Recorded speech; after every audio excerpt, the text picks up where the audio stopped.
Oke, langsung aja kita next. Next, tadi udah kenalan ya.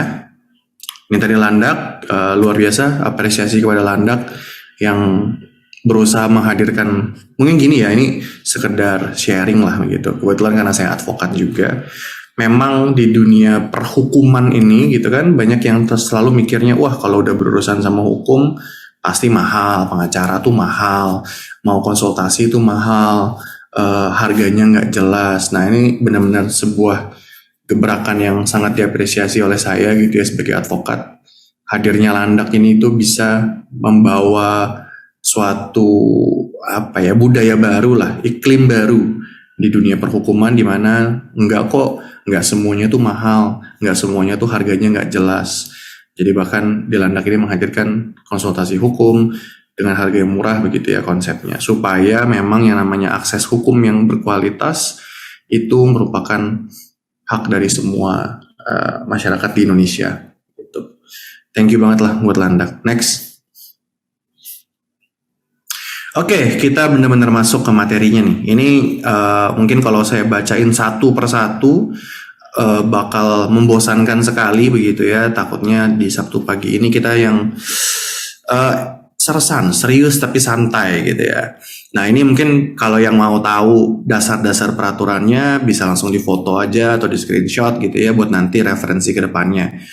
Ini adalah dasar-dasar yang dipakai begitu ya, yang paling umum dipakai ketika kita berbicara tentang hukum ketenagakerjaan.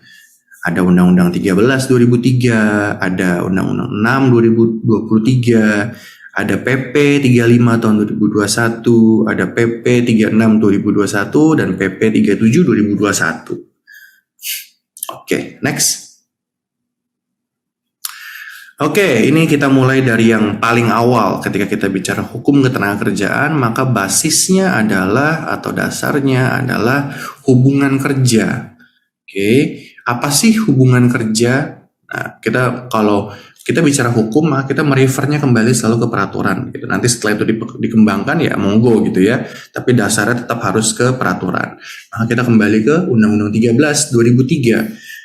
Hubungan kerja adalah hubungan antara pengusaha atau pemberi kerja atau pemilik usaha, sama aja ya, dengan pekerja atau buruh atau karyawan seperti itu, yang didasari dengan perjanjian kerja.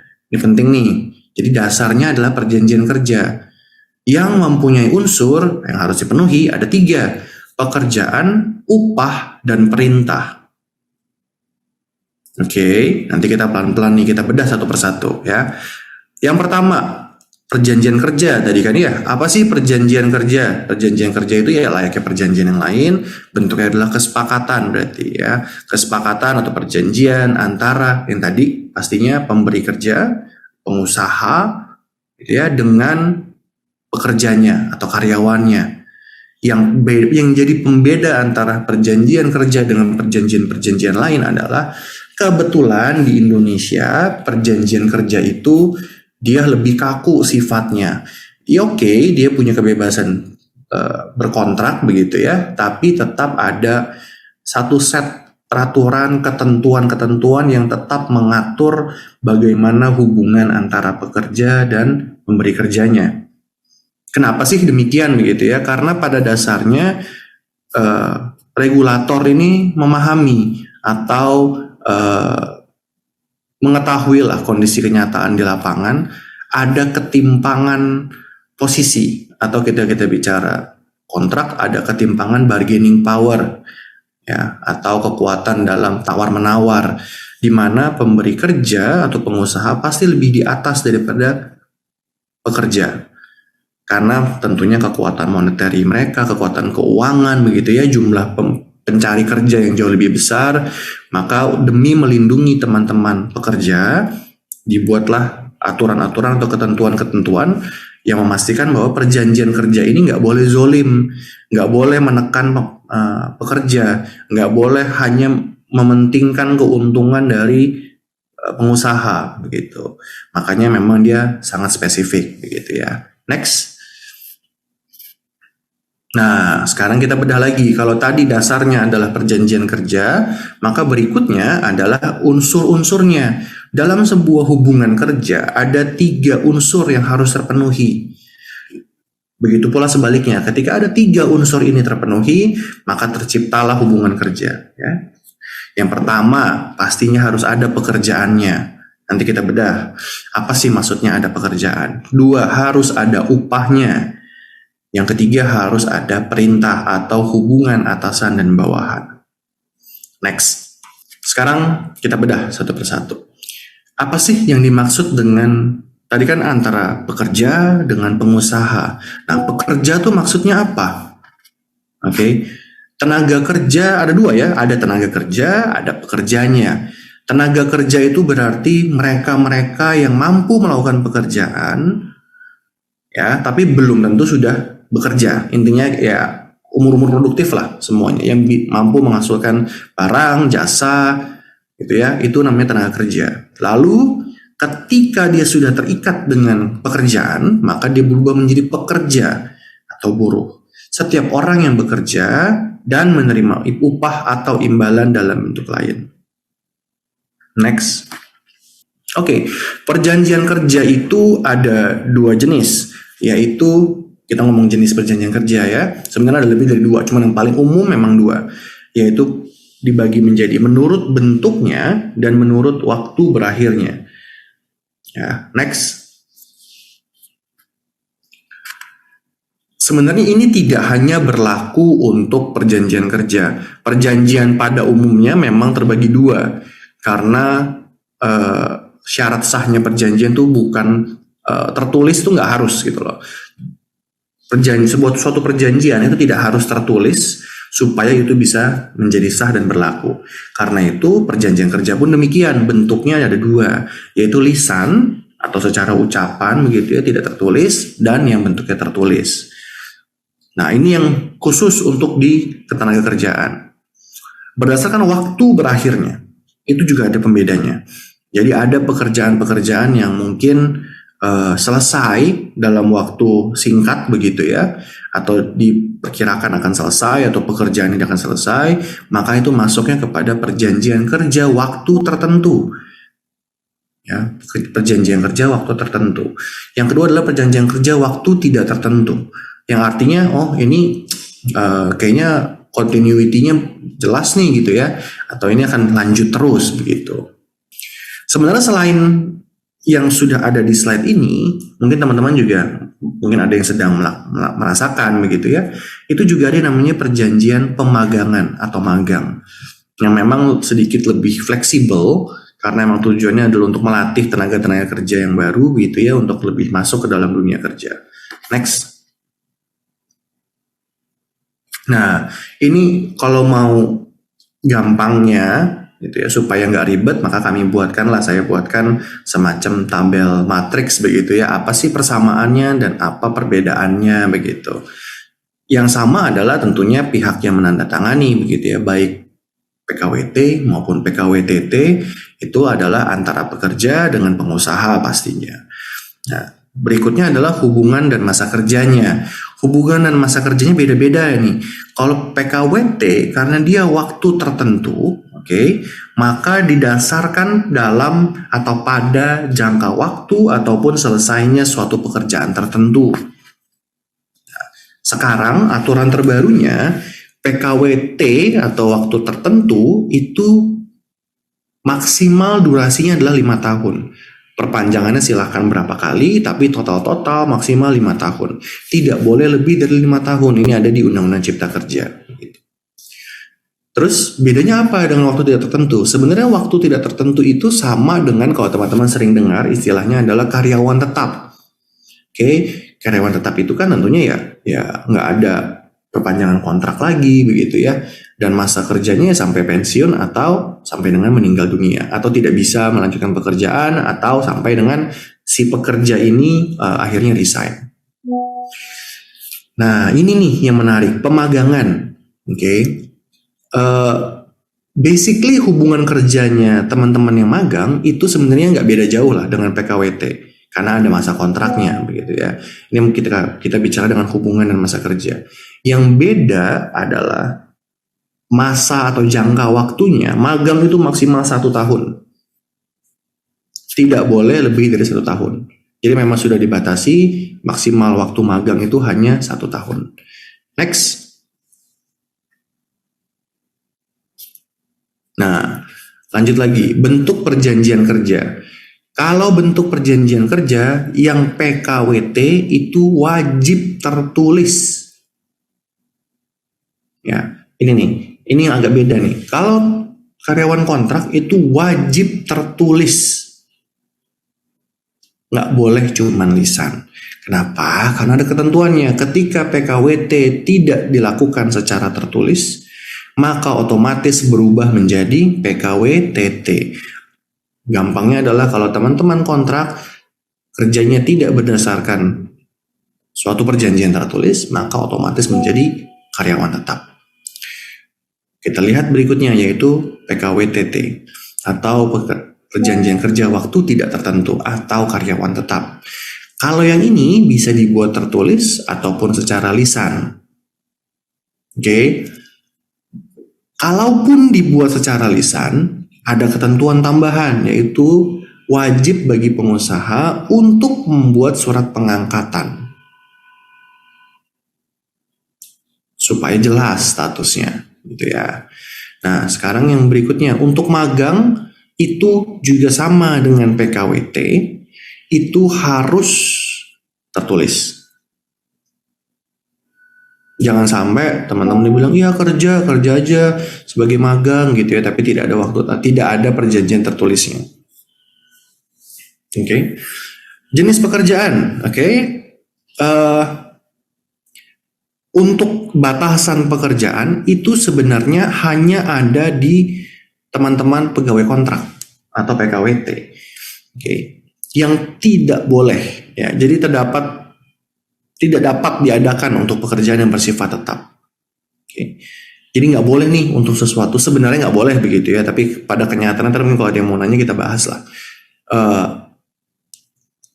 Karena kenapa sebenarnya PKWT ini itu ditujukannya untuk 5 hal ini nih yang tertulis di dalam sini. Yang pertama adalah pekerjaan yang sekali selesai atau project lah gitu ya, kan kita sering dengar teman-teman yang bekerja di project. B, pekerjaan yang bukan project tapi akan diselesaikan, bisa selesai nih dalam waktu yang nggak terlalu lama. Contohnya misalnya ada perusahaan yang baru merger, atau perusahaan yang baru IPO, atau perusahaan yang baru pindah kantor, atau baru digitalisasi begitu ya. Lalu mereka meng-hire teman-teman admin secara PKWT untuk membantu melakukan input data. Nah itu boleh. Jadi input data yang tadinya manual semua dimigrasi ke sistem. Nah itu boleh. Kenapa? Karena tentunya ada titik selesainya migrasi itu. Itu PKWT jenisnya. Lalu pekerjaan yang sifatnya musiman, misalnya teman-teman yang di pabrik begitu ya. Kalau misalnya atau di toko kue lah begitu. Toko kue ketika menjelang hari raya Idul Fitri misalnya orderan akan meningkat, maka boleh mencari tenaga tambahan selama periode tersebut dengan PKWT sistemnya. Yang D misalnya, ini hubungannya dengan produk baru, kegiatan baru ya, yang masih dalam trial atau percobaan. Itu juga boleh untuk PKWT. Yang terakhir adalah pekerjaan atau jenis atau sifat atau kegiatannya bersifat tidak tetap. Misalnya lagi teman-teman security, teman-teman cleaning begitu ya, yang pekerjaannya mungkin sangat dependent atau bergantung pada kondisi saat itu. Mungkin kalau di gedung kondisi tenannya ada berapa, kalau di mall mungkin kondisi security di lingkungan itu seperti apa. Sangat variatif. Nah itu boleh. Next. Nah ini ketika kita bicara mengenai masa percobaan kerja, ini juga seringkali beberapa pengusaha nakal, oknum begitu ya, mencoba mencari jalan untuk bermain-main di sini. Yang pertama adalah kalau memang ujungnya adalah karyawan kontrak, itu tidak boleh ada masa percobaan. Ya. karyawan kontrak tuh nggak boleh dikasih masa percobaan. Yang boleh dikasih masa percobaan itu adalah teman-teman yang nantinya memang setelah masa percobaan itu diangkat sebagai karyawan tetap. Itu pun harus maksimal 3 bulan. Oke. Dan harus dijelaskan secara detail, dicantumkan juga di perjanjian kerja, di awal diberitahu, supaya tidak ada kesalahpahaman. Untuk masa percobaan kerja untuk teman-teman magang ya lebih nggak ada lagi begitu ya, sebenarnya tidak diatur. Kenapa? Karena tentunya masa percobaan di magang ini juga tidak relevan karena memang magang ini tujuannya kan untuk belajar begitu ya. Nah berikutnya ini yang menjadi pembeda terbesar lah antara PKWT dengan PKWTT. Kalau magang sudah pasti tidak ada begitu ya. Apa kompensasinya ketika terjadi pemutusan hubungan kerja? Dalam hal ini pemecatan oleh pemberi kerja lah. Karena ini yang sering mungkin salah kaprah begitu ya. Pemutusan hubungan kerja itu tidak melulu harus pemecatan oleh pengusaha. Kenapa? Namanya pemutusan hubungan kerja. Kalau si pekerja resign atau mengundurkan diri itu sebutannya juga secara hukum memang pemutusan hubungan kerja. Tapi yang memutuskan secara sukarela adalah si pekerja. Nah yang diatur dalam peraturan ketenagakerjaan di Indonesia adalah kompensasi kalau pemutusan hubungan kerja dilakukan secara sepihak begitu ya, bukan resign, dilakukan oleh teman-teman pengusaha. Kalau untuk yang PKWT itu sekarang sudah lebih baik. Dulu sama sekali tidak ada malah ya, tapi sekarang sejak UU Ciptaker itu sudah jauh lebih baik, yaitu kalau sudah bekerja minimal 1 bulan, maka di ujung kalau di PHK begitu ya, atau dipecat, maka akan mendapat yang namanya uang kompensasi. Itu hak teman-teman. Uang kompensasi nanti hitungannya seperti apa ada begitu. Nah, bedanya apa dengan kalau karyawan tetap? Tentunya kalau karyawan tetap lalu terjadi pemecatan, maka memang kompensasi ataupun pesangonnya, sebutannya pesangon begitu ya, itu jauh lebih besar nilainya, pengalinya jauh lebih besar, dapatnya lebih besar daripada teman-teman yang kontrak. Oke, ada yang namanya uang pesangon, ada yang uang penghargaan masa kerja, dan juga uang penggantian hak. Ya. Nanti bisa dicek lah aturannya seperti apa. Pada dasarnya itu merupakan hak teman-teman yang tidak boleh dilengkapi lah begitu. Next. Nah ini yang jadi harus menjadi perhatian teman-teman juga. Karena ini rekan-rekan juga suatu hal yang sangat penting sekali ini ya. Yaitu hak-hak dari karyawan kontrak atau karyawan PKWT. Kalau hak menerima upah yang layak itu sudah pasti begitu ya. Tentunya jangan mau menerima upah di bawah upah minimum begitu. Walaupun memang masih banyak lah pengusaha yang nakal gitu ya. Yang kedua, hak mendapatkan THR. Jadi tidak berarti dengan menjadi karyawan kontrak terus nggak punya THR, nggak boleh dapat THR. Oh katanya kalau kontrak nggak dapat THR. No, ya karyawan kontrak juga tetap berhak mendapatkan THR. Next. Nah, ini adalah hak pekerja atas jaminan sosial dan kesehatan. Paling gampangnya adalah karyawan kontrak juga berhak atas BPJS dan BPJS Kesehatan dan juga BPJS Tenaga Kerja untuk menjamin bahwa kesehatan dan keselamatan teman-teman selama bekerja itu tetap terjaga. Ya. Nomor 4, apakah terus karyawan kontrak nggak punya hak cuti? Tentunya punya. Sesuai dengan Undang-Undang 6 2023 itu setiap karyawan mau kontrak mau tetap itu tetap mendapatkan yang namanya hak cuti. Selain hak cuti juga hak untuk meninggalkan pekerjaan tapi tetap dihitung masuk lah gitu ya, nggak dipotong cutinya berdasarkan Undang-Undang 13. Contoh misalnya ada yang anaknya sunatan atau mungkin amit-amit ada yang meninggal di keluarganya atau dipanggil kepolisian begitu ya, atau bahkan cuti haid begitu, itu juga tetap menjadi hak begitu. Terus yang terakhir adalah hak pekerja untuk tadi ketentuan-ketentuan atas PHK yang tadi sudah dijelaskan sebelumnya gitu ya. Next.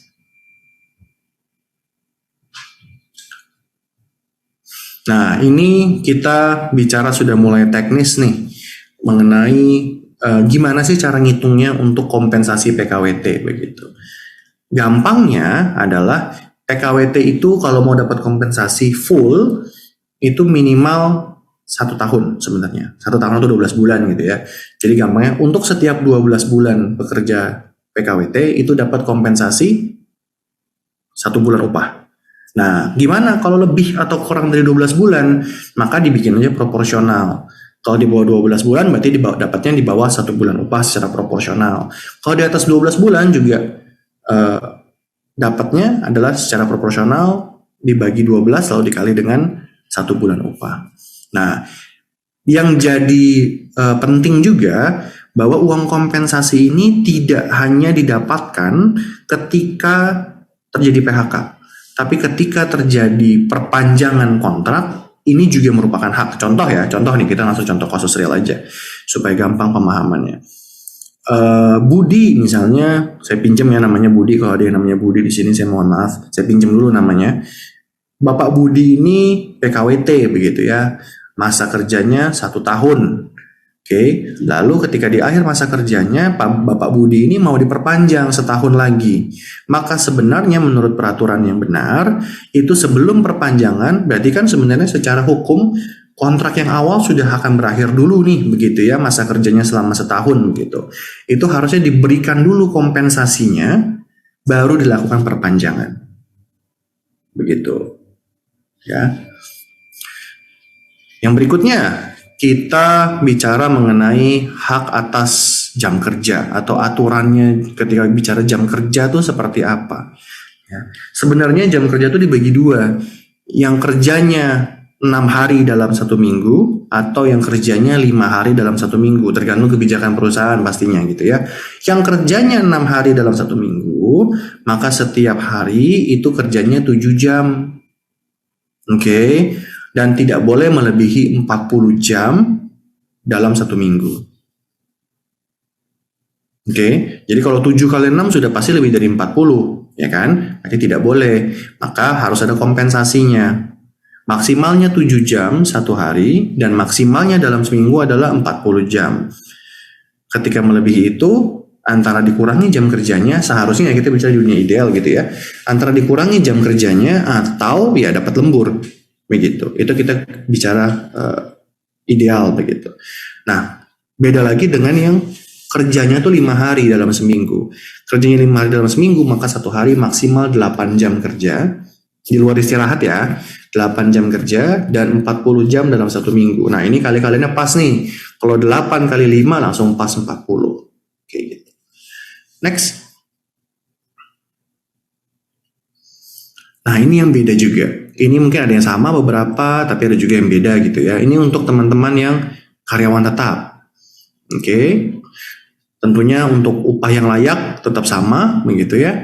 Yang kedua, hak atas jaminan sosial, keamanan, kesehatan, keselamatan kerja itu juga sama. Jadi nggak dibedakan begitu. Next. Nah, ini yang berbeda. Ada hak untuk berserikat. Artinya teman-teman sebagai bentuk apresiasi kepada pekerja, menyuarakan pendapat-pendapatnya kepada perusahaan, maka diberikanlah hak untuk berserikat, untuk membentuk serikat pekerja, untuk join ke serikat pekerja. Ya, tidak ada yang boleh melarang. Nah, tentunya juga ada tadi hak karyawan untuk libur, cuti, istirahat, begitu ya. Kalau cuti mungkin tidak berbeda dengan teman-teman kontrak, tapi yang akan membedakan adalah ini diatur lebih spesifik begitu. Ya. Contoh, jam kerja, jam istirahat itu sebenarnya juga diatur untuk teman-teman kontrak bahwa istirahat itu harus 1 jam setelah bekerja 4 jam. Makanya selalu di perusahaan biasanya kan normalnya itu masuk jam 8, 4 jam, jam 12. Jam 12 istirahat 1 jam sampai jam 1, jam 1 sampai jam 5. Begitu. Next. Nah, ini yang tadi ya, memang beda kompensasinya pemutusan hubungan kerja kepada teman-teman yang karyawan tetap begitu, dapatnya adalah uang pesangon, penghargaan masa kerja dan penggantian hak. Beda dengan tadi kontrak ya, kalau kontrak sebutannya hanya uang kompensasi saja. Kalau teman-teman yang PKWTT atau karyawan tetap itu dapatnya tiga elemen ini. Gitu. Ini aturan jam kerja ini sama ya, persis dengan teman-teman yang kontrak. Next. Nah, ini juga ada yang mungkin lebih spesifik diatur, yaitu satu, cuti melahirkan, cuti haid, jam kerja khusus, dan juga hak untuk karyawan perempuan. Yang mana ini adalah hak untuk karyawan perempuan, Jadi, perempuan itu sebenarnya sudah sangat dilindungi oleh pemerintah kita. Sangat diakomodir lah. Ya, ada jam kerja khusus, cuti haid, cuti melahirkan, yang mana semuanya ini adalah hak. Tidak ada yang boleh mencabut hak ini. Saya pernah punya kasus gitu ya, di mana satu rekan ini perempuan, dia merasa dia zolimi, atau maksudnya dia dipersulit ketika minta cuti melahirkan. Ada juga teman rekan yang misalnya merasa kok dia diskriminasi ketika interview begitu, ketika orang interviewnya tahu dia berencana punya anak dalam waktu dekat, itu mereka jadi lebih antipati begitu ya. Atau juga yang atasan yang tidak mengabulkan cuti haid begitu, katanya udah masuk aja, yang lain juga pada masuk kok begitu kan, sementara itu adalah haknya rekan ini begitu.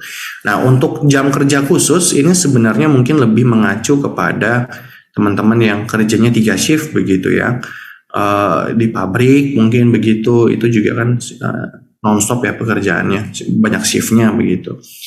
Itu digunakan sebenarnya ditujukan untuk memastikan keamanan rekan-rekan yang perempuan. Next.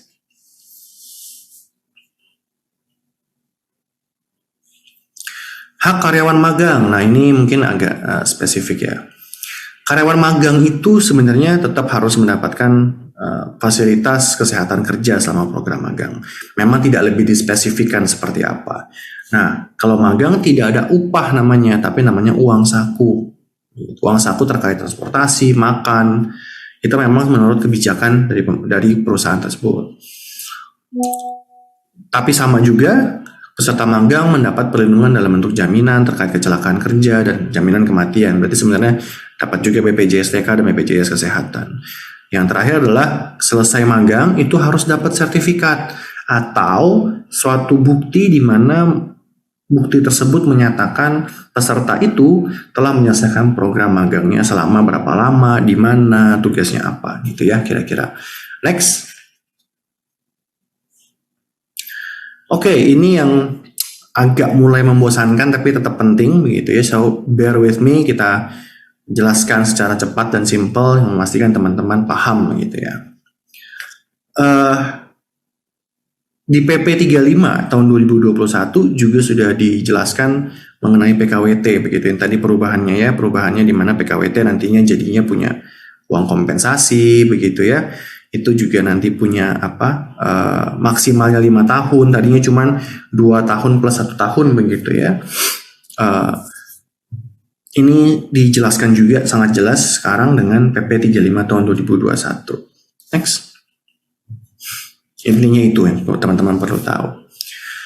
Aturan kontrak yang harus dipahami. Nih, tadi ya, periode waktu sebelum adanya Undang-Undang Cipta Kerja, itu untuk PKWT itu 2 tahun, dapat diperpanjang 1 kali dengan masa yang lebih singkat. Biasanya orang menerjemahkannya 2 tahun plus 1 tahun begitu. Sekarang itu maksimal 5 tahun. Dan ini tidak dibatasi untuk berapa kali. Sebenarnya ini menguntungkan atau merugikan sih untuk teman-teman pekerja? Ya bisa dua-duanya sebenarnya. Bisa dua-duanya tergantung bagaimana kita melihat perspektifnya. Mungkin kalau rezimnya adalah rezim sebelum Undang-Undang Cipta Kerja, maka setelah 2 tahun plus 1 tahun berarti sekali perpanjangan, itu karena mereka dipaksa untuk mengangkat sebagai karyawan tetap, maka bisa jadi kalau mereka tidak punya dananya, mereka akan cari karyawan kontrak baru. Teman-teman akan kena layoff atau tidak perpanjang lagi, karena memang tidak dimungkinkan oleh undang-undang. Kalau sekarang mungkin karena memang masih dikasih waktu 5 tahun, ruang gerak perusahaan lebih besar dalam meng-hire teman-teman sebagai karyawan kontrak. Jangan diartikan sebagai nanti mereka nggak ngangkat-ngangkat kita sebagai karyawan tetap. Kenyataannya di lapangan, kalau perusahaan sudah tidak memang berencana untuk mengangkat karyawan tetap yang baru, gitu ya, undang-undang yang sebelumnya pun tidak bisa memaksa mereka untuk meng-hire begitu. Ujung-ujungnya cuma diganti karyawan kontraknya. Atau dialihkan perusahaan, ganti bendera dan segala macamnya. Jadi menurut saya ini satu hal yang positif begitu ya. Ini tadi selesainya suatu pekerjaan, kalau dianggap belum selesai bisa diperpanjang terus sampai dengan maksimal 5 tahun. Masa percobaan tadi sudah saya jelaskan juga, ini sudah diamini juga oleh Undang-Undang Ciptaker bahwa tidak ada masa percobaan untuk teman-teman PKWT. Next. Pekerjaan tidak tetap gitu ya. Nah, di PP 35 2021 itu juga bisa dilakukan yang sifatnya musiman, tadi udah dijelaskan. Berarti ini kita sekarang sebenarnya membandingkan apakah peraturan yang dulu itu masih diamini apa tidak oleh Undang-Undang Ciptaker begitu. Kenyataannya dan turunannya begitu kan. PP 35 ini kan salah satu bentuk peraturan turunan terkait ketenagakerjaan dari Undang-Undang Ciptaker. Kompensasi. Nah, ini yang baru yang tadi ya, bahwa ketika berakhir dulu nggak dapat apa-apa, sekarang dapat uang kompensasi. Next. Nah, sekarang kita masuk, udah paham nih, misalnya kita, oh saya paham nih posisi-posisinya pekerja tuh apa aja gitu kan, bentuknya apa aja, perjanjiannya. Terus ketika saya mau tanda tangan begitu ya, tanda tangan perjanjian kerja, apa sih yang harusnya ada dan apa yang harus saya perhatikan gitu ya. Tentunya yang pertama adalah jabatan dan deskripsi pekerjaan gitu. Itu harus jelas dan harus sesuai dengan apa yang dibicarakan mungkin sebelumnya jika ada pembicaraan sebelumnya. Nah, ini juga nih mengenai jenis kontraknya, apakah ini PKWT, PKWTT atau perjanjian magang. Berikutnya adalah jam kerjanya, pastinya begitu ya, kapan harus masuk, kapan harus pulang, minimal kerja berapa lama. Yang nggak kalah penting pastinya adalah gajinya berapa, gaji dan tunjangan jika ada begitu ya, itu harus ditulis secara jelas. Jangan nanti kayak, oh ya kemarin kan nggak ditulis, berarti kami hanya gaji UMR plus 100.000 misalnya. Ya tergantung perjanjiannya bilangnya apa. Ini juga penting, hak dan kewajiban pekerja dan perusahaan. Apa sih yang menjadi kewajiban perusahaan? Misalnya sebenarnya wajib memberikan fasilitas parkir misalnya secara gratis, atau misalnya wajib memberikan tunjangan kacamata gitu kan, juga ada beberapa perusahaan yang memberikan tunjangan kacamata begitu. Lalu juga mengenai pengaturan jaminan sosial, walaupun sebenarnya sudah disecure oleh undang-undang, tapi jauh lebih baik jika masalah BPJS Kesehatan dan BPJS TK itu disebutkan dalam perjanjian. Oke. Terus juga mengenai ketentuan cuti dan lembur. Lagi-lagi cuti dan lembur sebenarnya sudah diatur dalam Undang-Undang Ketenagakerjaan, tapi kan jauh lebih nyaman, jauh lebih meyakinkan kalau memang ketentuan ini juga ditulis dalam perjanjian kerja. Yang terakhir adalah pemutusan hubungan kerja. Apa sih ketentuan-ketentuannya yang bisa menyebabkan kita diputus hubungan kerja? Misalnya ada sistem poin gitu ya, pelanggaran. Untuk teman-teman di bidang security misalnya, itu ada poin tuh pelanggaran, ketika poinnya mencapai tertentu dianggap sukarela mengundurkan diri. Itu juga bisa gitu ya. Yang terakhir adalah harus memastikan bahwa pihak yang menandatangani perjanjian kerja adalah pihak yang memang berwenang. Jangan sampai nanti staf disuruh tanda tangan perjanjian kerja sama kita gitu ya, karyawan baru, ntar ketika ada masalah tidak diakui gitu. Jadinya berlibat-libat. Oke. Next. Nah, ini yang nggak kalah penting nih. Tapi saya udah ngalamin, Pak, saya udah ngalamin, Bro, saya udah ngalamin nih ketidakadilan begitu ya. Terus kita bisa ngapain? Bisa apa kita? Oke. Yang menjadi perlindungan yang diberikan oleh undang-undang kepada pekerja tentunya adalah kesempatan dan kesehatan kerja, moral dan kesusilaan, perlakuan yang sesuai dengan harkat dan martabat manusia serta nilai-nilai agama. Oke, next. Nah, ini yang kalau mau di screenshot mungkin nanti di-share mungkin sama panitia ya bahan ini. Tapi kalau mau dilihat ini yang penting. Ketika sudah mengalami kejadian, kita bicara hukum secara umum itu bukan apa yang benar dan apa yang salah sebenarnya, tapi apa yang bisa dibuktikan. Jadi ketika sudah mengalami ini, ya kalau mungkin mengalaminya tiba-tiba mungkin nggak kepikiran lah untuk melakukan dokumentasi begitu ya. Tapi kalau memang sudah terjadi terulang, maka ya silakan cobalah mencari cara mendokumentasikan hal tersebut. Karena tidak ada undang-undang yang melarang kita untuk melakukan rekaman, baik itu telepon, video call, kita rekam begitu ya, secara manual itu tidak ada yang melarang. Selama tidak kita sebarkan. Mungkin ini materi lain gitu ya mengenai UU ITE. Jadi ngerekam boleh, nyebarin nggak boleh. Terus buat apa ngerekam? Ngerekam itu adalah nanti bahan kita untuk menjadikan itu barang bukti ketika memang ini mau ditingkatkan ke masalah hukum yang lebih serius. Ingat, misalnya ya ada teman-teman rekan-rekan yang mendapat pelecehan seksual, amit-amit lah di lingkungan kerja. Maka itu silakan direkam, didokumentasikan, entah chatnya, entah mungkin ketika dia bersiul, ketika dia mungkin deket-deket dan segala macam. Tapi jangan disebar di sosmed. Simpan aja sendiri sebagai barang bukti. Jangan sebar di sosmed, ya. Karena kalau sebar di sosmed itu jadinya pencemar nama baik. Oke. Terus yang berikutnya adalah pahami kebijakan perusahaan. Biasanya perusahaan-perusahaan itu punya tuh kanal-kanal atau metode-metode untuk mencari penyelesaian masalah ketika memang di internalnya ada masalah. Misalnya ada pelanggaran etika, terus ketidakadilan, itu biasanya ada tuh kanal-kanalnya yang memfasilitasi ini begitu.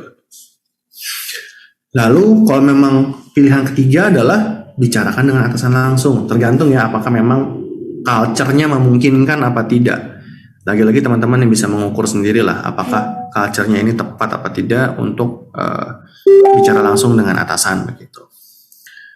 Nah, ini berikutnya berhubungan dengan kebijakan perusahaan tadi. Gunakan saluran pelaporan internal untuk memastikan bahwa secara internal pun sudah terinformasi. Lagi-lagi jika memungkinkan gitu ya. Banyak juga perusahaan yang memang saya pahami terkendala lah untuk masalah ini begitu. Untuk yang E itu juga bagian dari yang sebelumnya. Yang berikut adalah lindungi diri kalian. Ini yang nggak kalah penting begitu ya. Jadi harus paham juga yang tadi sebenarnya hak kita tuh apa. Ketika kita tahu hak kita apa, maka kita akan tahu ketika kita haknya dilangkahi begitu. Jadi kan susah ya kita mengetahui sebenarnya yang dia lakuin ini boleh apa enggak sih gitu ya. Kalau kita sendiri mungkin belum paham mengenai hak yang kita miliki. Berikutnya juga kalau memang di perusahaan rekan-rekan itu ada serikat buruh, silakan berkonsultasi dengan serikat pekerja, serikat buruh supaya mereka mungkin juga ada pengalaman yang sama, mungkin mereka bisa membantu mediasi begitu ya.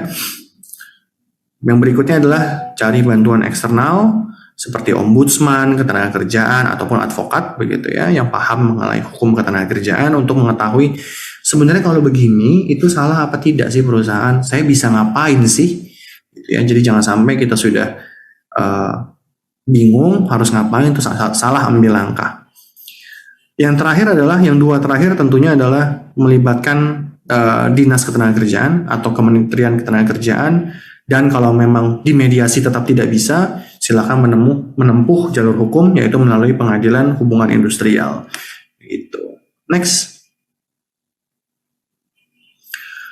Pelatihan atau pekerjaan dari Kemenaker. Ini pelatihan atau kerja keseluruhan memberi ini intinya untuk meningkatkan, mengembangkan kompetensi begitu ya. Cara mengikutinya seperti apa begitu. Nah, ini mungkin sedikit agak teknis begitu ya.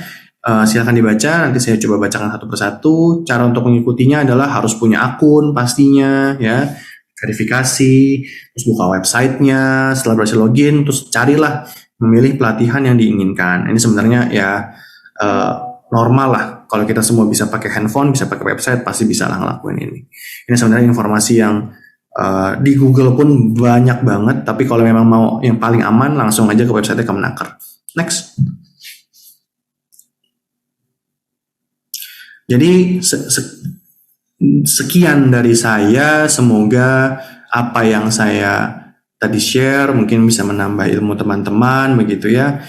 Yang tadi saya share itu adalah ilmu formilnya. Tidak sempat saya ngelihat selentingan gitu ya. Kalau nggak viral maka nggak justice begitu ya. Kalau memang mau begitu ya, yang saya share adalah hukum formilnya. Jangan disamakan dengan yang terjadi di lapangan. Kalau saya terjadi di lapangan maka ya banyak sekali penyimpangan ya tentunya. Tapi kan semua kita berangkatnya dari hukum formil begitu. Jangan dikit-dikit kita viral, dikit-dikit kita viral. Sementara kita juga pengen hak kita yang benar sesuai undang-undang. Ketika ngomongin hak saya sesuai undang-undang adalah 1, 2, 3 gitu ya. Tapi cara kita memperjuangkannya itu dengan cara yang tidak sesuai dengan undang-undang. Jadi kita harus lebih teredukasi lah, semakin teredukasi, semakin berpendidikan bahwa kalau memang kita mau menuntut hak kita secara sesuai dengan undang-undang, maka gunakan cara-cara yang tepat, maka gunakan cara-cara yang sesuai juga dengan undang-undang. Jangan juga kita merasa kita dizolimin, tapi ketika kita memperjuangkan hak tersebut, kita juga zolim begitu loh. Ya, jadi nggak ada yang keren dengan zolim dan melangkahi hukum, tuh nggak ada yang keren. Apapun tujuannya, kalau caranya salah ya salah gitu ya. Jadi kalau memang teman-teman mau memperjuangkan, yuk kita pahami caranya yang benar. Banyak sekali kanal-kanal yang bisa membantu teman-teman. Yang penting nggak boleh pesimis dan nggak boleh menganggap saya ini nggak punya nggak punya kekuatan, saya ini nggak punya keuangan, saya ini nggak punya kepedulian dari orang lain, nggak ada yang pedulilah sama saya hanya rakyat kecil. Stop mengasihani diri sendiri, karena ya kalau kita aja mengasihani diri sendiri, gimana orang mau memperjuangkan kita gitu loh. Dan kenyataannya banyak sekali kanal-kanalnya begitu. Contoh, kalau mau paling gampang kita bicara mengenai betapa lemahnya perempuan di perusahaan begitu ya. Ketika kita bicara teman-teman yang perempuan di perusahaan, sebenarnya sudah banyak sekali kanal perlindungannya yang memang kalau mau begitu. Contohnya Komnas Perempuan, Perlindungan Perempuan begitu ya. Bahkan di kepolisian pun sudah ada bagian khusus untuk pelaporan bagi teman-teman yang perempuan dan anak begitu.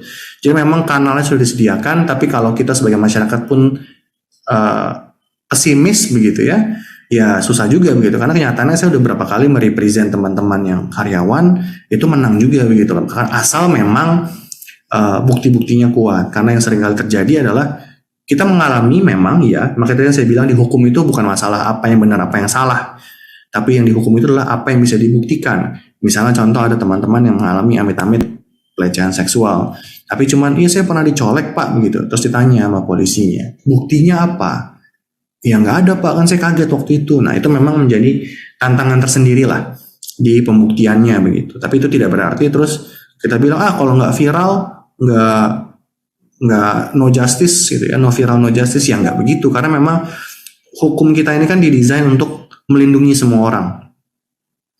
Kalau semudah itu hukum kita menjerat orang tanpa bukti, maka ya hukum kita jadinya zolim dan dimanfaatkan oleh pihak-pihak yang tidak bertanggung jawab.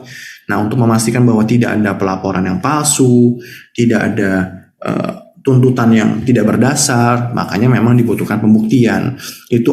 Sistem itu ada bukan untuk menyulitkan, tapi untuk memastikan semua orang mendapat posisi yang sama di mata hukum, mendapatkan perlindungan yang sama di mata hukum. Jangan cuma karena viral terus langsung bukti yang nggak ada pun dijadikan diada-adain begitu ya. Jadi itu mentalitas yang harus dibangun. Jangan mentalitasnya adalah udah viralin aja gitu kan. Ya nggak apa-apa juga, dan kalau begitu caranya ya jangan ngaku orang terdidik lah begitu loh. Kan jadi agak-agak patetik gitu ya menurut saya kalau misalnya memang tadi pengennya hak sesuai undang-undangnya dipenuhi, tapi caranya juga barbar begitu loh ya. Sangat disayangkan aja sih menurut saya. Mungkin sekian dari saya, mungkin nanti lanjut sesi berikutnya tanya jawab begitu ya. Semoga bermanfaat. Selamat pagi. Oke, siap. Selamat pagi. Terima kasih juga Pak Hans pribadi atas pemaparan materinya yang sangat komprehensif begitu ya. Nah, ini sudah banyak sekali dan terutama tadi juga membahas juga mengenai yang no viral no justice begitu. Nah, mungkin kalau untuk sesi tanya jawab ini karena sudah banyak pertanyaan di kolom chat, mungkin kita akan membahas mungkin dari yang awal dulu mungkin ya. Ada pertanyaan dari Mas Gilar Adityo dari Universitas Brawijaya. Mungkin saya bacakan ya. Pagi Pak Hans pribadi, bagaimana tanggapan Bapak mengenai perusahaan startup atau perusahaan lain yang memaksa karyawannya di cut off tanpa ada indikasi pelanggaran kontrak untuk menandatangani surat pengunduran diri dengan alih ancaman tidak memberikan pakraling atau surat keterangan pernah bekerja dan perusahaan tidak membayar kompensasi tunjangan PHK. Ini sering terjadi dan saya pernah alami di awal karir saya. Yang kedua, ada pertanyaan keduanya. Tanggapan Bapak mengenai diskriminasi SARA atau intimidasi di lingkungan pekerjaan bagaimana? Apakah ranah tersebut bisa dibawa ke jalur hukum? Dan apabila bisa, bagaimana tahapannya? Yang ketiga, tanggapan Bapak mengenai HRD yang melakukan whistleblowing kepada karyawan yang pernah mengadu ke atasan yang melakukan ketidakadilan atau pelanggaran dalam perjanjian kerja, bagaimana? Apakah ini bisa dibawa ke jalur hukum? Terima kasih dan selamat pagi. Wah, itu panjang sekali, Pak. Lumayan, Pak ya. Oke, ya. Jadi yang pertama tadi masalah resign, dipaksa resign. Kalau nggak resign, nggak dikasih paklaring gitu ya. Terus yang kedua perihal apa tadi? Sorry. Yang Tanggapan mengenai diskriminasi SARA. diskriminasi SARA terus yang tadi whistleblowing gitu ya. Oke, sekarang saya jawab dulu yang paling general. Apakah sesuatu itu bisa dibawa ke ranah hukum apa tidak? Pada intinya semua perkara itu bisa dibawa ke ranah hukum. Tergantung dari tujuan akhir kalian mau apa sebenarnya. Apakah kalian misalnya kalau PHK mau dapat uang pesangonnya, itu satu opsi begitu ya, ataukah memang tujuan kalian itu ingin dipekerjakan kembali atau apa? Maka tergantung tujuannya. Karena belum tentu. Jadi jangan juga kemakan sama mungkin advokat-advokat yang haus akan uang begitu ya, yang bilang udah gugat aja Pak, gugat gitu ya, nggak sepele itu juga.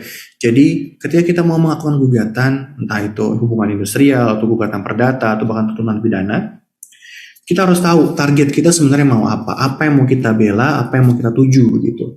Kalau tadi misalnya diskriminasi SARA, itu satu kita mau ngapain, apakah kita mau membuat jera orang tersebut, maka kita cari unsur pidananya misalnya. Terus misalnya yang tadi whistleblowing, apa tujuannya mau membuat jera atau seperti apa, itu juga harus dipikirkan matang-matang opsi-opsinya apa saja. Itu tantangan pertama. Tantangan kedua adalah yang tadi saya sudah bilang, apakah yang kita tuduhkan tersebut bisa dibuktikan apa tidak? Bisa nggak kita buktiin apa yang dituduhkan tersebut? Contoh tadi, SARA, itu bisa nggak kita buktikan? Apa jangan-jangan dia main aman gitu ya, cuman selentingan-selentingan, atau dia sudah kasar lewat email pun dia misalnya tertulis dia pakai SARA, itu kan pasti tentunya beda ya, perlakuannya. Jadi kita harus lagi balik, sebenarnya harus diskusi lebih lanjut, itu buktinya ada apa tidak kejadian tersebut. Kalau enggak nanti yang ada, kita hanya buang-buang waktu, dan buang-buang energi, dan buang-buang uang gitu.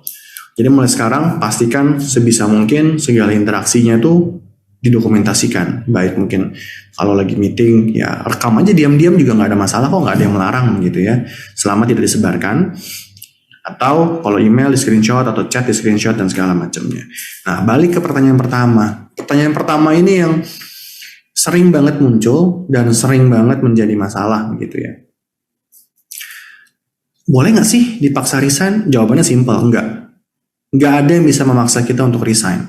Ketika kita diminta resign, ya jawaban kita adalah ya Bapak pecat saya aja. Bapak pecat saya, kasih saya pesangon, saya keluar dari perusahaan. Gitu. Jangan saya dipaksa resign. Terus kalau dibilang diancam tidak diberikan paklaring begitu ya, sebenarnya paklaring itu kan wajib nggak wajib sebenarnya untuk melamar pekerjaan berikutnya. Dan kalau memang tidak diberikan paklaring karena nggak mau resign, kan surat PHK itu juga ada sebagai bukti. Kita menerima gaji tiap bulan juga sebagai bukti. Jadi memang banyaklah plus minusnya mengenai paklaring ini. Tapi yang pasti untuk dipaksa resign itu tidak boleh jawabannya. Apapun alasannya tidak boleh. Kecuali memang deal-dealan ya. Misalnya pesangonnya harusnya 20 juta. Terus dia bilang, Pak resign aja tolong. Nanti kami tidak persulit. Kami berikan surat rekomendasi. Kami berikan kontak di perusahaan yang mungkin kira-kira bisa meng-hire Bapak. Kami bantu untuk re-hire-nya. Tapi uang kompensasinya kalau Bapak resign kami berikan hanya misalnya 15 juta. Atau hanya 10 juta. Nah itu juga sering tuh kayak gitu terjadi supaya memang, recording stopped. Nah itu juga yang jadi opsi. Cuma kalau benar-benar dipaksa untuk resign, jawabannya adalah tidak boleh, mutlak itu. Thank you. Oke, terima kasih Pak Hans. Mungkin sudah menjawab begitu ya untuk Mas Gilar. Nah, ini ada beberapa juga, mungkin ada pertanyaan dari kolom chat juga, nah tapi ini saya juga gabung deh sama yang sudah raise hand. Nah, mungkin dari, sebentar saya coba cek. Saya lanjutkan ke yang raise hand berikutnya, dari Mbak Anita Lutfiati mungkin. Dipersilakan Mbak untuk open mic dan silakan langsung menanyakan pertanyaannya, silakan. Ya, baik. Suara saya terdengar jelas ya, Pak? Ya, terdengar jelas. Ya. Terima kasih atas kesempatannya. Mungkin untuk perkenalkan, nama saya Anita. Untuk pertanyaannya mungkin agak berbeda. Saya ingin bertanya POV sebagai karyawan HR, bukan sebagai karyawan staff lain. Recording in progress. Saya ingin bertanya terkait dengan, kan ada beberapa dari peraturan yang ditetapkan oleh pemerintah itu, ada beberapa yang tidak ditetapkan dan terjadi di professional life-nya seorang HR. Nah, jadi pertanyaan saya, bolehkah kita membuat suatu perjanjian yang tidak mengacu pada peraturan pemerintah karena memang tidak diatur di dalamnya, tapi dengan perjanjian bersama, artinya perjanjian dari manajemen dan juga dari karyawan.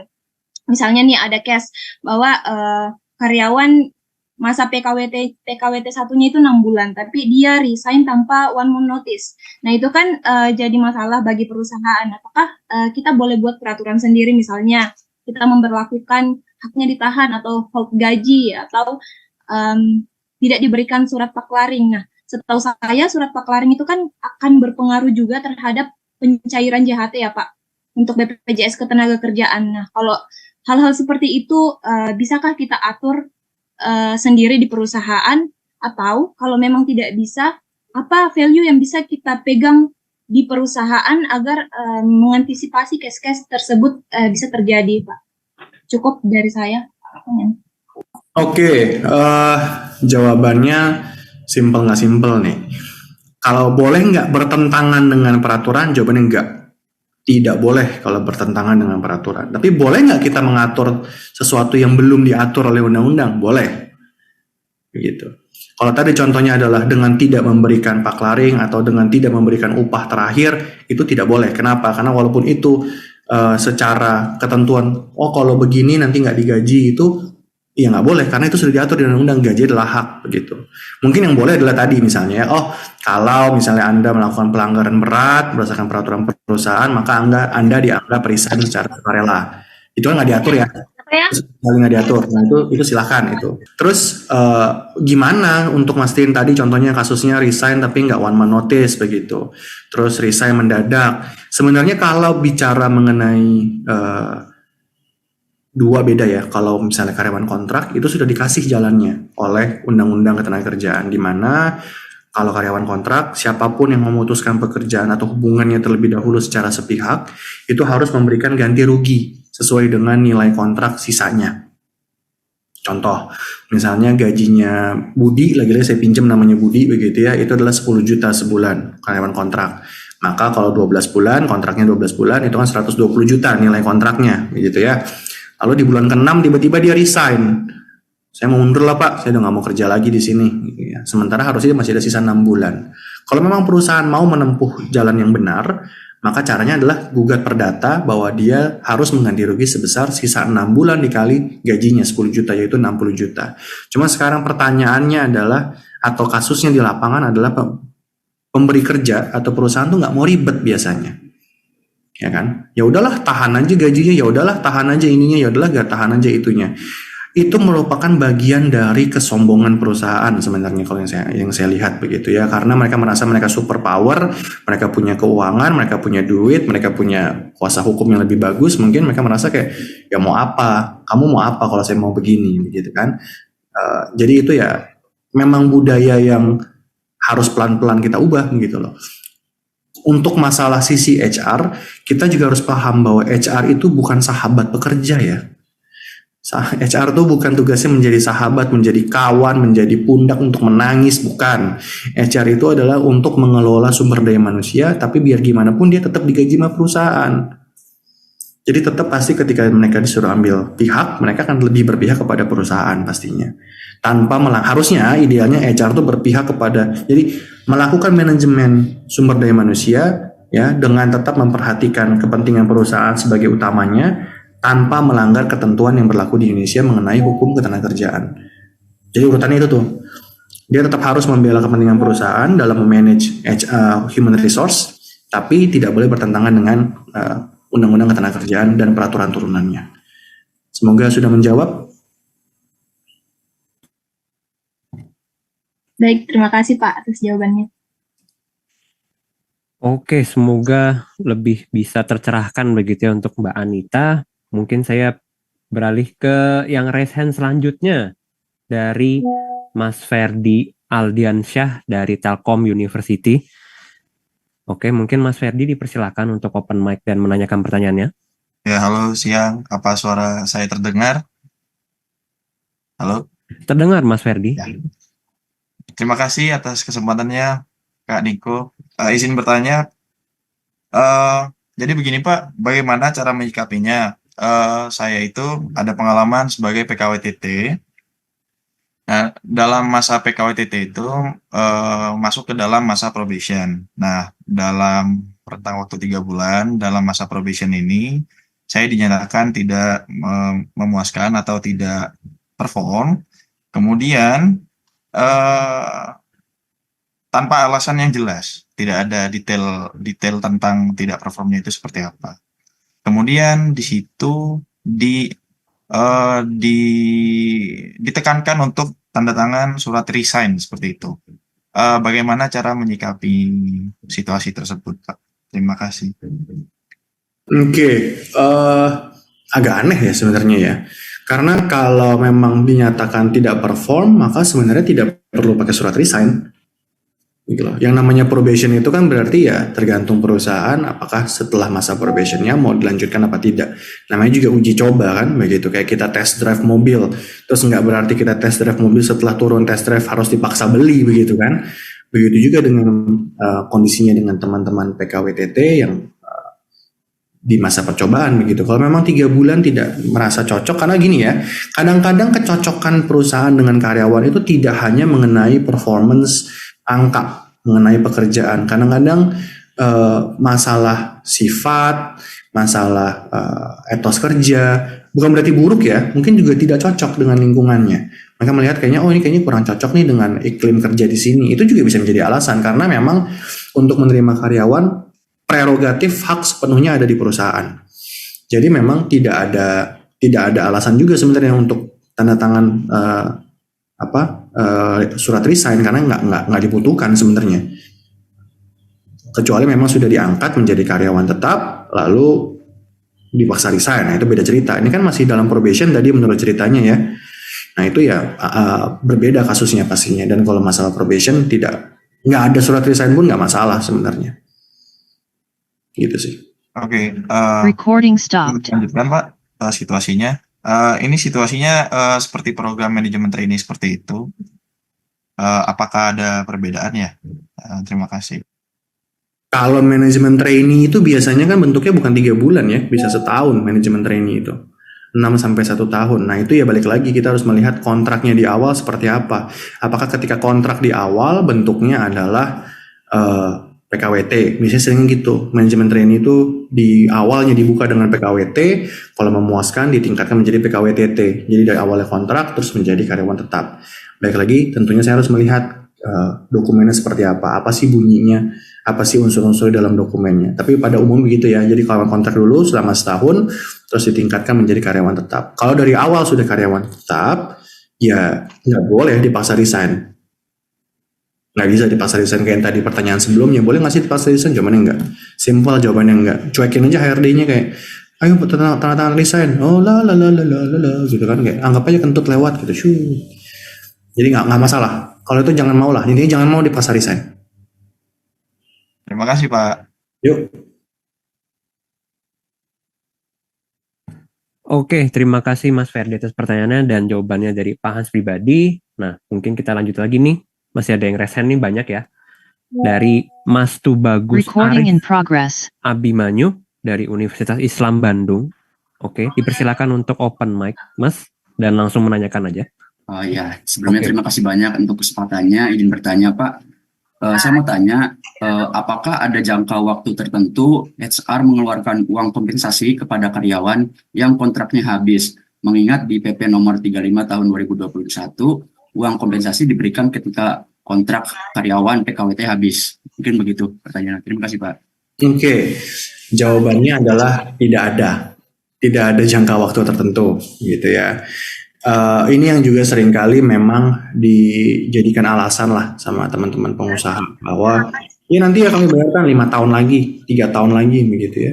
Dan biasanya pola-pola seperti ini tidak hanya diterapkan pada satu karyawan. Biasanya banyak nih karyawan-karyawan yang mengalami ini dalam satu perusahaan tersebut. Walaupun tidak diatur, tetap kita harus pakai nalar logika yang sehat lah begitu ya. Kira-kira berapa lama sih yang pantas? Mungkin kalau 2-3 bulan masih pantas lah begitu ya, ditunggu begitu. Cuma kalau sudah setahun 2 tahun kan jadi tidak pantas karena secara pembukuan saja tutup buku itu kan setahun sekali.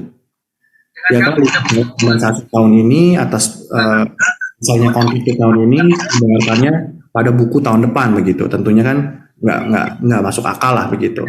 Nah, tinggal bagaimana cara mengkomunikasikannya. Apakah baik-baik masih bisa? Ya, kalau nggak bisa, apakah harus secara formasi begitu kan? Atau bahkan sampai ke tahap kalau misalnya mungkin sendiri agak berat begitu ya, kompensasinya nggak sepadan dengan upaya untuk memperjuangkannya, bikinlah class action misalnya. Kumpulkan rekan-rekan semua yang merasa dirugikan begitu, lalu bersama-sama mencari advokat atau mencari konsultan hukum atau mencari pengacara untuk melakukan tindakan hukum di pengadilan hubungan industrial. Kayak gitu sih. Terima kasih, Pak. Ya, semoga semakin tercerahkan juga, Mas, tuh bagus, dan terima kasih jawabannya dari Pak Hans pribadi. Oke, kita lanjut untuk yang raise hand berikutnya dari Mbak Ami dari Universitas Mataram. Makasih. Ya, saya Ami dari Universitas Mataram. Ini mau nanya, kan kemarin ada sempat kerja gitu ya, dan kerjaannya itu ambil kontrak sekitar 9 bulan. Oh enggak, 3 bulan awal. Nah, setelah 3 bulan awal itu kan ada penambahan kontrak lanjut lah 9 bulan. Nah, tiba-tiba perusahaan ini tuh, teman-teman saya itu rata-rata ketika kontraknya itu selesai, mereka itu diminta untuk out gitu. Nah, sedangkan itu kan cari kerjaan itu kan sulit gitu ya. Nah, pesangonnya itu juga nggak dikasih, cuma dikasihnya itu JHT aja gitu, yang ada di JHT lah. Apakah itu tidak melanggar sebuah peraturan atau bagaimana? Padahal ada teman saya yang memang jurusan hukum juga, tapi sempat komplain karena merasa dirugikan gitu, tapi nggak lanjut, maksudnya nggak menang gitu, kalah. Ya udah dia nerima, akhirnya hampir sekitar berapa ya, 11-an mungkin kayak kalau bulan kemarin itu. Gimana ya kira-kira menyikapi hal tersebut gitu, dan sebenarnya posisi kami itu harus bagaimana gitu terhadap perusahaan, atau apa yang harus kami lakukan yang masih berada di dalam perusahaan tersebut. Terima kasih. Oke, saya jawab lagi ya, bahwa kalau tidak diperpanjang kontraknya itu murni hak dari perusahaan. Kalau tidak diperpanjang begitu ya, jadi tidak ada yang bisa dilakukan untuk memaksa perusahaan untuk memperpanjang, karena ya itu haknya mereka lah untuk menentukan mereka butuh karyawan berapa dan siapa begitu ya, kecuali memang sudah ada perjanjian yang lebih lanjut gitu. Memang kalau memang pas selesai masa perjanjiannya nggak diperpanjang ya sudah begitu loh, itu memang hak mereka, tidak mungkin kita paksakan. Itu yang pertama. Yang kedua, memang banyak pengusaha, karena peraturan juga masih baru ya, peraturan ini munculnya kan di PP 35 tahun 2021 tadi. Itu kan baru tahun 2021 dan mungkin sosialisasinya mungkin belum sampai ke merata begitu ya. Memang masih banyak pengusaha yang tidak sadar akan adanya uang kompensasi peraturan baru ini untuk teman-teman karyawan kontrak. Memang banyak yang belum sadar begitu. Terus bagaimana yang ditempuh seperti apa? Yang ditempuh adalah ya tadi sudah benar, coba komplain, coba somasi, coba bicarakan dengan perusahaan, tapi dengan memberikan dasar hukumnya.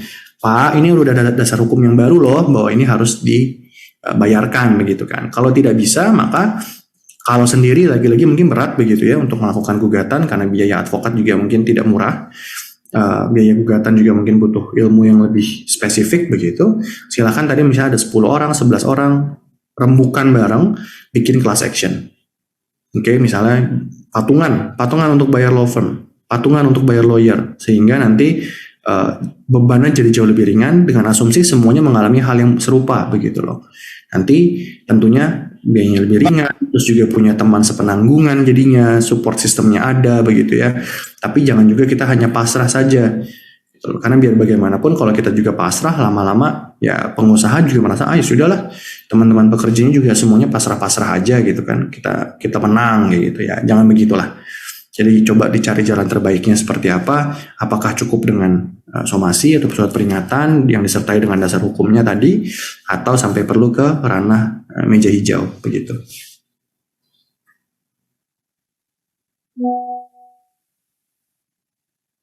Ya, Oke. terima kasih pencerahannya. Oke, terima kasih atas jawabannya Pak Hans dan semoga semakin tercerahkan untuk Mbak Ami. Oke, mungkin kita berlanjut ke raise hand berikutnya. Ini banyak sekali, ini antusias sekali, ini pertanyaannya banyak sebenarnya. Dari Mas Yusuf Bahrudin dari Universitas Dinamika. Selamat pagi, langsung ke pertanyaannya ya Mas. Pengalaman saya pernah kerja di suatu perusahaan bonafit. 2 tahun saya dikontrak. Aturannya itu kalau 2 tahun nggak diangkat, artinya ada masalah dan dikeluarkan.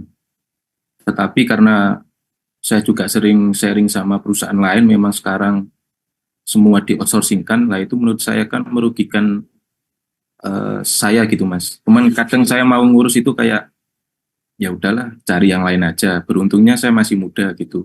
Dan saya sempat punya pikiran kalau misalkan saya udah di umur yang tua diperlakukan seperti itu kan sangat sulit lagi itu Mas untuk cari pekerjaan. Nah itu kira-kira gimana ya Mas? Mungkin bisa jadi masukan dari saya. Oke, outsourcing memang adalah jalan yang disukai oleh banyak perusahaan sekarang gitu ya. Kenapa? Karena tentunya menghilangkan resiko PHK tadi, resiko PHK. Jadi mereka nggak ada hubungan kerja secara langsung antara Anda dengan perusahaan yang tempat Anda bekerja. Adanya hubungan kerjanya adalah Anda dengan perusahaan outsourcing. Nah, outsourcing ini menempatkan Anda di perusahaan tertentu gitu ya. Terus bagaimana solusinya? Ya, solusinya adalah ketika tadi dibilang kontraknya awal 2 tahun, itu tertulis dengan jelas tidak penilaian-penilaiannya seperti apa. Kalau tidak tertulis dengan jelas, hanya ambigu saja, maka ya akan lemah. Dan balik lagi, tidak memperpanjang kontrak merupakan hak prerogatif dari perusahaan. Makanya tadi saya wanti-wanti di depan adalah di materi saya, ketika kita ada tanda tangan, kalau memang kita perusahaan bonafit dan kita memang bisa nego begitu ya, itu ditanyakan, ini bagaimana ketentuannya, bagaimana hak dan kewajibannya, batasannya seperti apa. Kalau nggak yakin, ya silakan ditanyakan ketika kontrak, boleh nggak saya baca dulu pulang ke rumah begitu ya, saya baca dulu 1-2 hari, nanti saya kembalikan setelah saya tanda tangan dan saya pahami. Kalau ada yang mau saya tanyakan, bilang begitu. Nah ketika mau pulang ke rumah, coba tanyakan kepada memang orang-orang yang paham hukum misalnya. Mungkin punya teman yang advokat, mungkin punya teman yang pengacara, konsultan hukum, atau mungkin bisa juga coba di Landak begitu ya, platform-platform digital lainnya begitu. Untuk coba dong saya di-review, ini kontrak kerja saya ini udah aman belum sih begitu loh. Atau ada kekhawatiran apa yang harus saya waspadai. Kalau saya boleh nego, saya negonya pasal yang mana ya, apa yang harus saya negokan begitu. Kalau saya nggak bisa nego, apa nih red flag-nya kira-kira, resiko yang akan bisa terjadi atas kontrak saya ini gitu ya. Misalnya nggak bisa nego gitu ya, saklek, maka misalnya disarankan, ini nggak ada kepastian ya setelah 2 tahun, jadi saran kami kalau memang tetap seperti ini kontraknya, mungkin di setahun atau setahun setengah Bapak sudah mulai cari kerjaan cadangan karena tidak ada kepastian akan diperpanjang, seperti itu. Jadi harus dilihat dari awal mengenai kontrak kerjanya seperti apa. Kalau sudah kecemplung dan sudah kejadian tidak diperpanjang, kalau masalah tidak diperpanjang memang sangat sulit sekali untuk diperjuangkan. Karena yang tadi itu prerogatifnya perusahaan untuk tidak memperpanjang. Begitu sih. Tapi aturannya di awal itu udah jelas Mas, kalau misalkan 2 tahun nggak diangkat itu keluarkan. Oke. Sedangkan di outsourcing kan itu kan kayak ya mungkin alasannya simpel banget, kayak kita nggak ada budget buat pengangkatan karyawan gitu aja sih Mas. Cuman kan kayak nggak ada win-win solution buat saya juga. Seharusnya kan saya sudah punya sudah mantap gitu di perusahaan ini, ya udahlah pasti saya diangkat karena memang yang lain itu sebelumnya 2 tahun diangkat. Memang periode saya itu kebetulan saya di outsourcingkan. Oke. Nah itu kadang Ya. Sorry, lanjut mungkin. saya juga mungkin kurang banyak tahu ya Mas terkait tenaga kerjaan karena memang fresh graduate juga. Mungkin ada nggak sih Mas kayak platform yang buat kita laporan ke dinas tenaga kerjaan, sebuah aplikasi atau apa buat cari solusinya gitu. Oke. Saya balik ke yang tadi ya. Kalau memang di outsourcingkan itu kan memang saya turut prihatin lah begitu ya. Walaupun sebenarnya kita tetap harus bersyukur lah. Maksudnya masih banyak yang nggak punya pekerjaan begitu di zaman sekarang gitu. Mungkin di outsourcingkan itu merupakan salah satu upaya perusahaan sebenarnya untuk nge-keep masnya untuk tetap bisa digaji begitu tanpa harus menimbulkan resiko berlebihan di perusahaan. Apakah itu merugikan? Ya pastinya kalau dibanding dengan diangkat sebagai karyawan tetap begitu ya. Tapi menurut saya ya kalau masalah ketidaknyamanan pastinya ada, tapi itu akan sulit diperjuangkan Mas. Kenapa? Karena tadi sudah jelas bahwa kalau 2 tahun tidak diangkat maka akan dikeluarkan gitu kan. Ya tadi saya bilang kalau memang nggak ada ketentuan lain selain itu, ya sebenarnya yang Mas dapatkan sudah lebih baik daripada perjanjiannya. Kita ngomong real ya, saya bukannya nggak sensitif begitu, tapi kenyataan demikian bahwa harusnya Mas dikeluarkan, kalau nggak ada budget ini masih dipertahankan walaupun melalui cara outsourcing. Itu yang pertama. Yang kedua adalah perihal tadi pelaporan ke Kemenaker apa Disnaker begitu ya. Setahu saya belum ada untuk pelaporan secara aplikasi begitu ya, mungkin bisa dikoreksi, bisa coba dicari juga. Tapi kalau memang untuk menanyakan bisa nggak sih dilaporin gitu ya, sebelum melaporin capek-capek bikin laporan gitu kan, makan hati, makan waktu gitu ya. Hal ini bisa nggak sih dilaporin, hal ini ada nggak sih potensi menangnya, hal ini ada nggak sih pelanggarannya yang dilakukan oleh perusahaan, itu banyak platformnya untuk memastikan itu. Itu tinggal salah satunya, bukan saya mau promosi karena kebetulan di sini ada Landak, ya Landak begitu. Jadi bisa hal yang Mas ceritakan sekarang ke saya, itu bisa diceritakan juga ke teman-teman ataupun konsultan hukum ataupun advokat di aplikasi-aplikasi seperti Landak begitu loh. Dengan fee-nya harusnya murah begitu ya. Saya lupa di Landak tuh mungkin 15.000 lah, 15 menit begitu ya. Sangat murah, mungkin bahkan di bawah harga sepiring nasi goreng begitu ya. 15 menit, Mas bisa tanyakan, Mas kumpulin dulu pertanyaannya semua, ditanyakan dalam 15 menit, dijawab. Ini kan bahkan kita tanya jawab nggak sampai 15 menit begitu kan. Itu nanti dijawab semuanya. Nanti atas jawaban tersebut Mas tinggal menimbang-nimbang, oh opsi hukum saya ini, kira-kira apa yang mau saya lakukan, worth it nggak ya, oh ini seperti apa, apakah saya mau mempermasalahkannya lebih lanjut atau seperti apa. Jadi tugasnya teman-teman aplikasi ataupun advokat di online itu bukan untuk menentukan pilihannya teman-teman di sini, tapi untuk memastikan ketika rekan-rekan di sini mengambil sebuah keputusan yang ada hubungan dengan hukum, itu diambil secara dengan kondisi teman-teman well informed atau terinformasi dengan baik. Resikonya apa, opsinya apa, peraturannya apa, pendapatnya apa. Jadi itu. Semoga sudah menjawab. Oke, Mas, terakhir dari saya pertanyaan Mas, supaya singkat juga untuk waktunya. Kalau outsourcing yang saya ketahui itu kan tidak terikat ya Mas, kita bisa di PHK sesimpelnya seenaknya sendiri gitu kan. Kalau karyawan kan kita mungkin bisa kuat-kuatan di perusahaan, kalau memang kita bikin salah pun kita masih dilindungi oleh undang-undang gitu.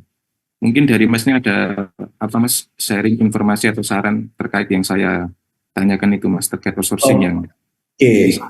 Kalau outsourcing sebenarnya outsourcing itu nggak beda dengan PKWT yang lain sebenarnya. Bedanya hubungan kerja pekerja yang outsourcing itu bukan dengan perusahaan tempat dia bekerja, tapi dengan perusahaan outsourcingnya.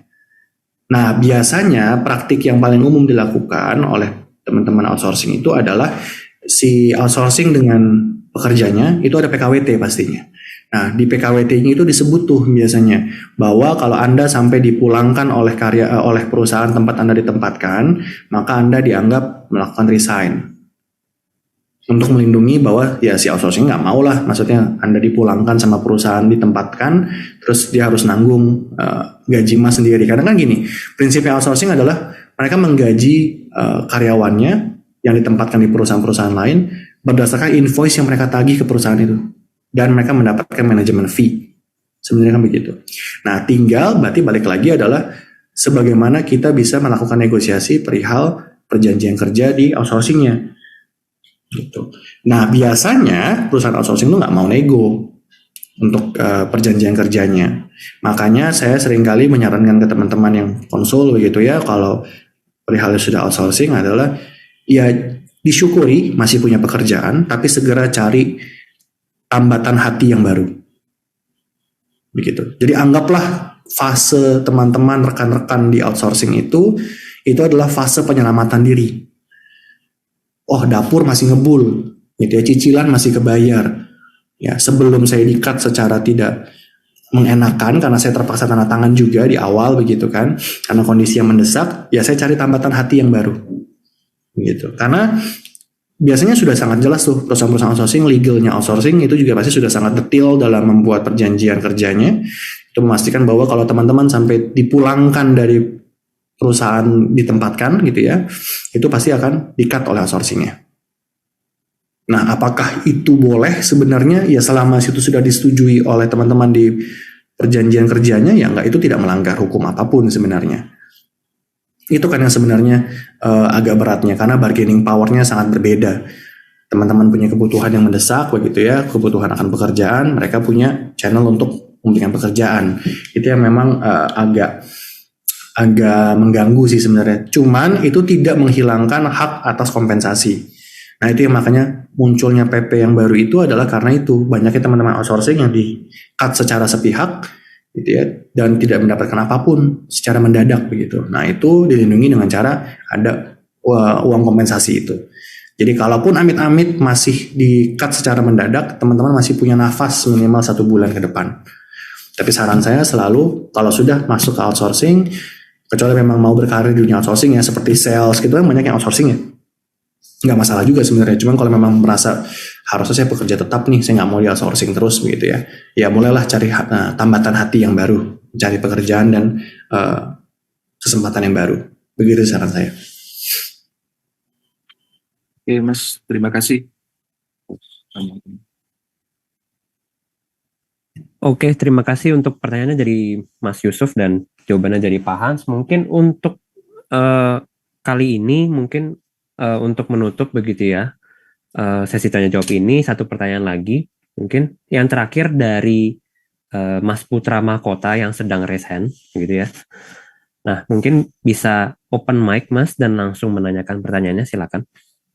Baik, terima kasih atas kesempatannya. Saya Putra dari Universitas Trisakti.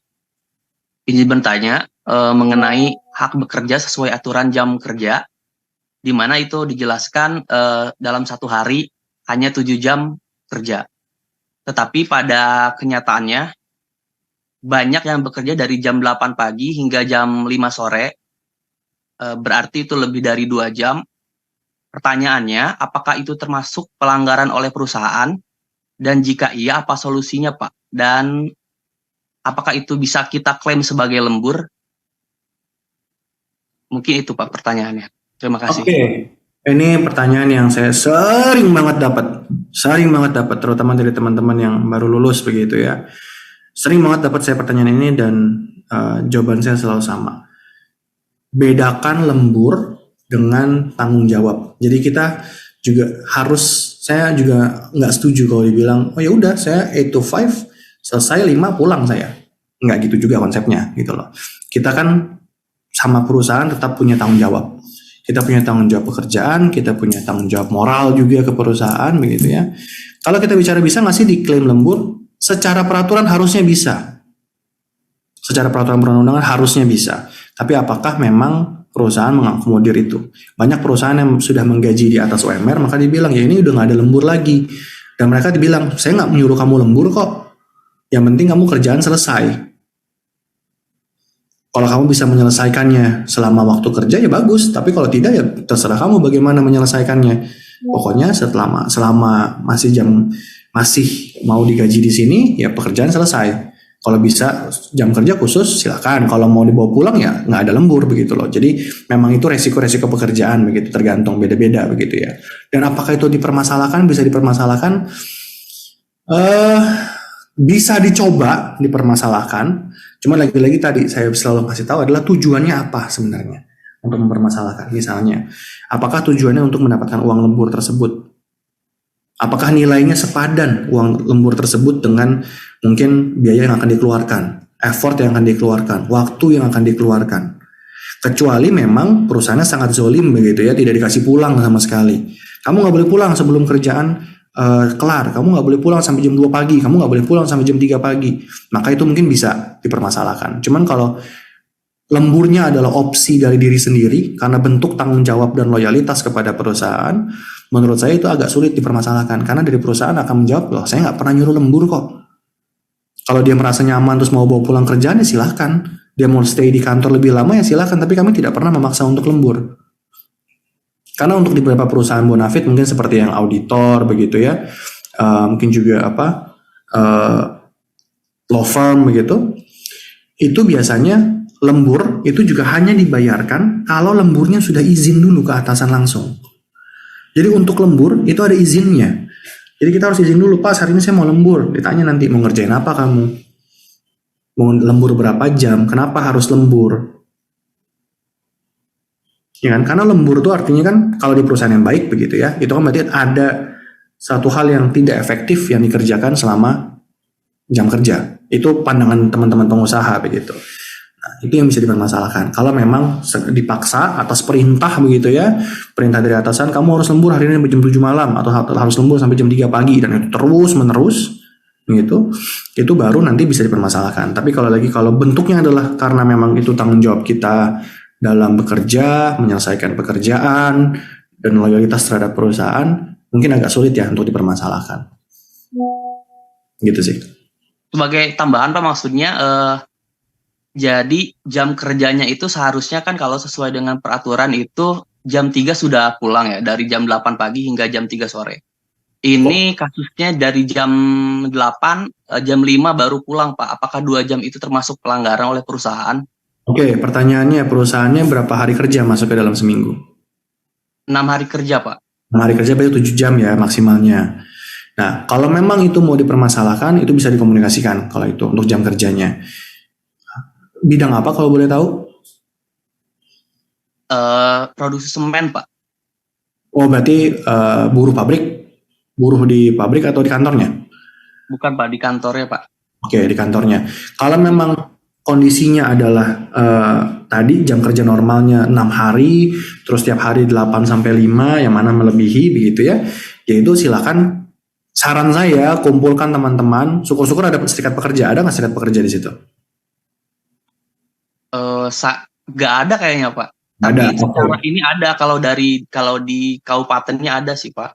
Oke, kalau mau cepat dan lebih gampang begitu ya, saran saya coba dikomunikasikan ke manajemen. Kalau sudah dan tidak berhasil, silakan kumpulkan semacam petisi.